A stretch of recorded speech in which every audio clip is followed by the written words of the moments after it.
اللهم لك الحمد كما أنت أهله، وصل على محمد كما أنت أهله، وافعل بنا ما أنت أهله، إنك أهل التقوى وأهل المغفرة. اللهم ربنا آتنا في الدنيا حسنة وفي الآخرة حسنة وقنا عذاب النار. يا أحد الصمد الذي لم يلد ولم يولد ولم يكن له كفوا أحد، لا إله إلا أنت سبحانك إني كنت من الظالمين. وعنت الوجوه للحي القيوم وقد خاب من حمل ظلما. يا رب لك الحمد كما ينبغي لجلال وجهك وعظيم سلطانك.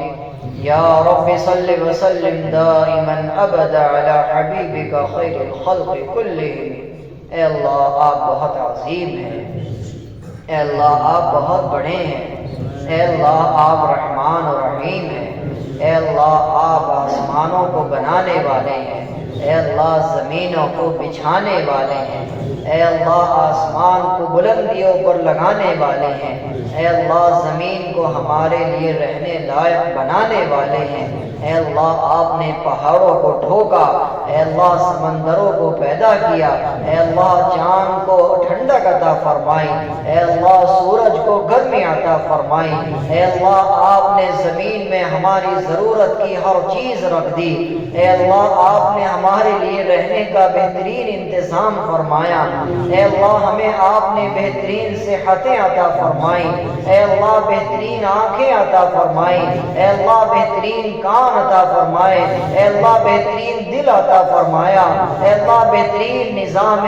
صحت عطا فرمائی، اے اللہ کیا ہی بہترین پیدا کرنے والے ہیں آپ، کیا ہی بہترین کاریگر ہیں آپ، اے اللہ کیا ہی بہترین نظام کو چلانے والے ہیں آپ، اے اللہ آپ نے جنت بنائی، جنت میں نعمتیں بنائی، اے اللہ آپ نے جہنم کو بنایا، اے اللہ آپ نے عذاب کو پیدا فرمایا، اے اللہ آپ نے ہمارے خمیر میں نیکیاں بھی رکھ دی ہیں، ہمارے خمیر میں گناہ بھی رکھ دیے ہیں، اے اللہ آپ نے ہمیں آزمائش کے لیے پیدا کیا ہے، اے اللہ ہم دنیا کی طرف زیادہ متوجہ ہیں، اے اللہ آخرت کی طرف ہماری توجہ کم ہے، اے اللہ آخرت کی طرف توجہ ہو جائے، اے اللہ اس کے لیے الا اللہ کی ضربیں بھی ہیں، اس کے لیے الا اللہ کی ضربیں بھی ہیں، اس کے لیے اللہ اللہ بھی ہے، اے اللہ اس کے لیے آپ کے نام کی برکتوں کی کوشش کی جا رہی ہے، اے اللہ آپ کے نام کو محسوس کیا جا رہا،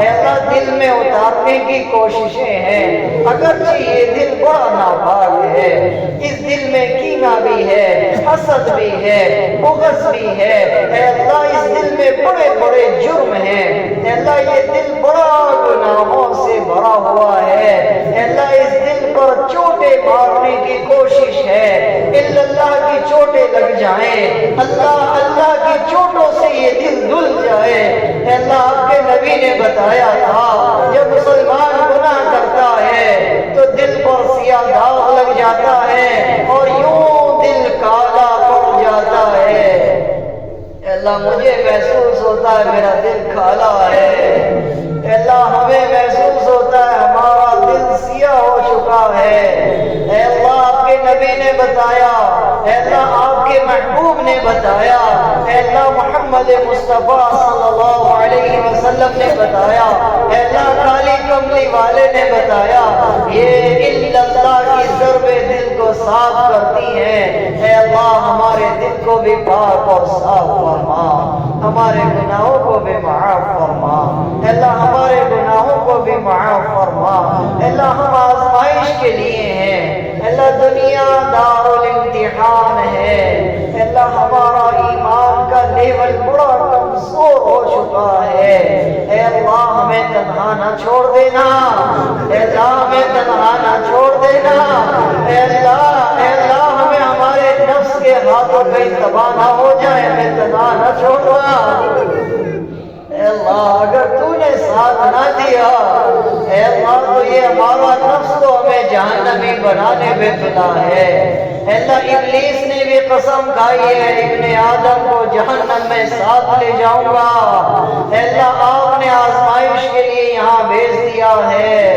اے اللہ تنہا نہ چھوڑ دینا، اے اللہ ماں بھی تو تنہا نہیں چھوڑتی، باپ بھی تو تنہا نہیں چھوڑتا، اے اللہ وہ مٹی سے بنی ہے، اے اللہ جب اس کے سامنے اولاد روتی ہے، اے اللہ وہ بھی پسیج جاتی ہے، اے اللہ وہ اپنی اولاد کو تکلیف میں دیکھے، اے اللہ وہ بھی سہم جاتی ہے، اے اللہ ہم سب تکلیف میں ہیں، اے اللہ ہم سب تکلیف میں ہیں، اے اللہ ہمیں جہنم کی طرف سے بڑی تکلیف ہے، قبر کے عذاب کی طرف سے بڑی تکلیف ہے، اے اللہ کہیں ہمارا نفس ہمیں قبر کے عذاب کا مستحق نہ بنا دے مولا، کہیں جہنم کا مستحق نہ بنا دے مولا، اے اللہ اے رحیم اللہ اے کریم اللہ اے پتھر کے پجاریوں کو صحابہ بنا دینے والے اللہ، اے وہ اللہ جو فرعون کو بھی معاف کرنے کو تیار ہو گیا تھا،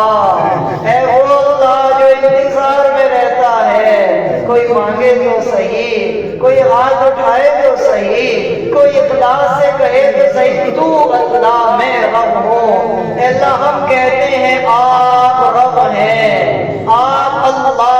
ہیں، آپ ہی اللہ ہیں۔ اے اللہ اے اللہ اے اللہ، دیکھ تو صحیح ہماری بگڑی سنور جائے گی۔ اے اللہ ہم تجھے منانے آئے ہیں، اے اللہ تیرا لاڈ کرنے آئے ہیں، اے اللہ تجھ سے ضد کرنے آئے ہیں۔ اے اللہ تو کہاں ہے؟ اے اللہ تو ہماری شہرت سے بھی زیادہ قریب ہے۔ اے اللہ یہ گناہ ہمیں محسوس نہیں ہونے دیتے مولا، یہ ہمارے گناہ ہمیں محسوس نہیں ہونے دیتے میرے اللہ۔ اے اللہ ہماری طرف نظر کرم فرما، ہماری بگڑی سنور جائے گی مولا۔ ہماری روزی کا مسئلہ، ہمارے دین کا مسئلہ، ہماری دنیا کا مسئلہ اے اللہ سبھی الجھے پڑے ہیں مولا، نہ ہمارے پاس دین ہے نہ دنیا ہے۔ اے اللہ یہ 1 گھنٹے کی محفل ہم لگاتے ہیں، تیری محبوب کتاب کو پڑھتے ہیں، اے اللہ سمجھتے ہیں، اے اللہ آپ کے نام کی ضرب اس گنہگار دل پر چوٹ کے ذریعے لگاتے ہیں۔ اے اللہ آپ کا ساتھ چاہیے مولا، ہمارے دل کو پاک فرما، ہمارے دل کو صاف فرما، حرام سے حفاظت فرما۔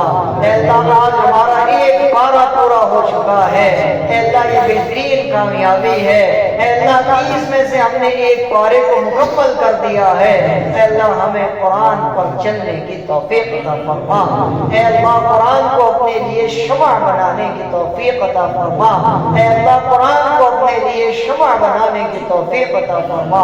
اے اللہ جو مانگا وہ بھی عطا فرما، اور جو ہماری ضرورتیں ہیں اے اللہ ہم دین سے دور ہو رہے ہیں، اے اللہ ہمیں دین کے قریب فرما۔ اے اللہ ہمارے لیے نماز میں آنا آسان فرما۔ اے اللہ رمضان قریب ہے، رمضان کی تیاری کی توفیق نصیب فرما۔ اے اللہ قرآن کی بے حرمتیاں ہوتی ہیں، اے اللہ پورے سال داڑھی کٹوانے والوں کو مصلی پہ کھڑا کر دیتے ہیں، اے اللہ پورے سال نماز نہ پڑھنے والوں کو مصلی پہ کھڑا کر دیتے ہیں۔ اے اللہ ایسی بے حرمتیاں رمضان میں ہوتی ہیں، اے اللہ اچھے خاصے پڑھے لکھے بھی اس میں غور نہیں کرتے۔ اے اللہ ایسی قرآن کی بے حرمتی سے ہماری حفاظت فرما۔ اے اللہ اتنا جلدی سننا چاہتے ہیں، اے اللہ آپ نے تو اپنے نبی کو بھی کہا تھا لا تحرک به لسانک لتعجل به، اے محمد اجازت نہیں اپنی زبان کو اتنی جلدی حرکت نہ دیں۔ اے اللہ یہ تو حافظوں کا حال ہے کہ قرآن کا بیڑا غرق کر دیتے ہیں، اتنا تیز پڑھتے ہیں۔ اے اللہ ایسے حافظوں کو سمجھ عطا فرما، اے اللہ ایسے مقتدیوں کو سمجھ عطا فرما، ایسے سننے والوں کو سمجھ عطا فرما۔ اے اللہ 12 مہینوں میں سے ایک مہینے بھی صرف 1 گھنٹے کی بات ہوتی ہے، 24 گھنٹے میں صرف 1 گھنٹہ ہی تو چاہیے، ارے 1 کے بجائے 1.5 لگ جائے گا، کون سی قیامت آ جائے گی۔ اے اللہ ہمیں سمجھ کر شوق کے ساتھ اطمینان کے ساتھ قرآن پاک سننے کی توفیق عطا فرما، ہمارے بیماروں کو قرآن کی برکت سے شفا عطا فرما۔ اے اللہ جو قرض میں دبے ہیں قرآن کی برکت سے ان کے قرضوں کی ادائیگی فرما۔ اے اللہ جو ہمارے بچے پڑھنا چاہتے ہیں لیکن غربت نے ان کا ہاتھ کھینچا ہوا ہے، اے اللہ غیب سے ان کے پڑھنے کا انتظام فرما۔ اے اللہ جو ہماری بچیاں پڑھنا چاہتی ہیں، اے اللہ ان کے تعلیم کا بہترین نظر فرما۔ اے اللہ جو ہمارے بچیاں آگے مستقبل میں خدمت کرنا چاہتے ہیں، ڈاکٹر بننا چاہتے ہیں، کچھ اور بننا چاہتے ہیں، اے اللہ ان کی بھرپور مدد فرما، اے اللہ ان کی بھرپور مدد فرما۔ اے اللہ جو ہمارے بھائی یا بہنیں تہجد کی نیت تو کرتے ہیں مگر شیطان اٹھنے نہیں دیتا، اے اللہ ان کی مدد فرما۔ اے اللہ انہیں اپنے سامنے کھڑا ہونے کا موقع میسر فرما۔ اے اللہ ہماری دعاؤں کو محمد عربی